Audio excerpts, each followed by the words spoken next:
Comme une éclaircie bien placée dans l'agenda, les congés payés permettent à chacun de souffler et de revenir travailler l'esprit léger. Mais entre calcul, validation et planning, le ciel peut vite se couvrir côté RH. Je m'appelle Tanguy, expert en gestion des temps et activités, et dans cette vidéo, je vous propose de mettre le cap sur l'essentiel à savoir pour traverser la saison des congés sans intempéries.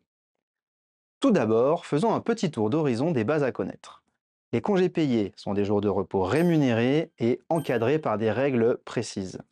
Leur décompte dépend du contrat de travail du salarié et des règles internes à l'entreprise. Pour les salariés à temps plein, deux lectures météo coexistent. Soit en jours ouvrables, c'est-à-dire du lundi au samedi, hors jour férié, ce qui donne 30 jours ouvrables de congés par an, soit 5 semaines de ciel bleu par an, ou en jours ouvrés, c'est-à-dire du lundi au vendredi, ce qui revient à 25 jours ouvrés de congés par an, ce qui fait également 5 semaines. Alors deux formats pour une même prévision, mais le décompte en jours ouvrés est souvent préféré car plus simple. Pour les salariés à temps partiel, deux approches sont également possibles. Soit vous leur attribuez le même nombre de jours de congés qu'en temps plein, mais si un jour travaillé tombe pendant ces congés, il est également décompté, soit ce qu'on appelle la proratisation. Le salarié reçoit un nombre de jours réduit proportionnel à son temps de travail. Ce montant peut varier selon les situations.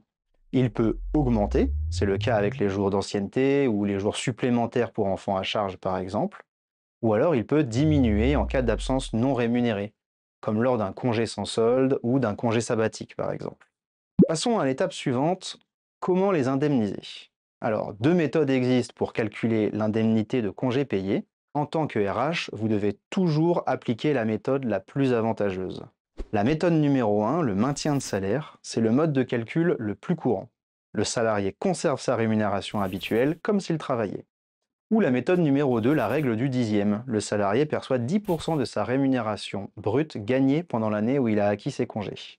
Vous voilà désormais armé pour naviguer sereinement dans la saison des congés payés. Entre calcul des droits, suivi des plannings et choix de la méthode d'indemnisation, chaque étape compte pour garantir à vos collaborateurs un repos bien mérité, sans nuage à l'horizon.